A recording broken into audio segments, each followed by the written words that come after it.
প্রত্যাশা ছিল অনেক বড়, সমর্থকদের দেখিয়েছে স্বপ্ন। তবে কঠিন প্রতিপক্ষের সামনে বাংলাদেশের এমন গোল হজম স্বাভাবিকভাবেই প্রশ্ন তুলবে বড় মঞ্চে লাল সবুজদের সামর্থ্য নিয়ে। সঙ্গে দ্বিতীয় রাউন্ডের যাওয়ার স্বপ্নটাও একেবারে শেষ বাংলাদেশের। অনূর্ধ্ব-20 এএফসি এশিয়ান কাপ বাছাই পর্বে ভিয়েতনামের হাইফংয়ে ম্যাচের শুরু থেকে অগোছালো বাংলাদেশ, আর সেই সুযোগটা বেশ ভালোই কাজে লাগায় স্বাগতিকরা। চতুর্থ মিনিটে লিড ভিয়েতনামের।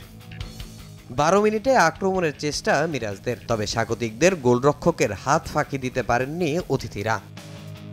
26 মিনিটে হয়তো এগিয়ে যেতে পারত লাল সবুজ, তবে কর্নার থেকে পাওয়া বল গোলরক্ষকের হাত ফাঁকি দিল, লক্ষ্য ভেদ করতে পারেননি রাজীব হোসেন। 29 মিনিটে উল্টো ব্যবধান দ্বিগুণ করে ভিয়েতনাম। 38 মিনিটে সম্ভাবনা তৈরি করেছে মিরাজুল ইসলাম, তবে পারেননি স্বাগতিকদের জালে বল পাঠাতে।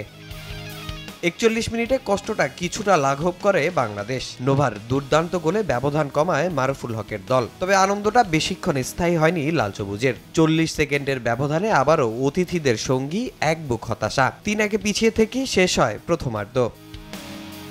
দ্বিতীয়ার্ধ পাত্তা পায়নি বাংলাদেশ। স্বাগতিকরা চালায় একের পর এক আক্রমণ। মারুফুল হকের শিষ্যদের শুধু চেয়ে দেখা ছাড়া যেন আর কিছুই করার ছিল না। 72 মিনিটে আবারও ভিয়েতনামের গোছালো আক্রমণ, তবে এবার বাংলাদেশকে রক্ষা করে ভাগ্য। 80 মিনিটে আবারও ফুটে ওঠে বাংলাদেশের দুর্বলতা। ফ্রিকিকে গোলরক্ষক ইসমাইল মাহিনকে পরাস্ত করে ব্যবধানটা 4-1 নিয়ে যায় ভিয়েতনাম, আর তাতেই আক্ষেপ নিয়ে মাঠ ছাড়ে বাংলাদেশ। এ নিয়ে 1 ড্র ও 2 হারে এই গ্রুপে টেবিলের তলানিতে অবস্থান বাংলাদেশ। নিজেদের শেষ ম্যাচে লাল সবুজের প্রতিপক্ষ ভুটান। তামিম হোসেন, সময় সংবাদ।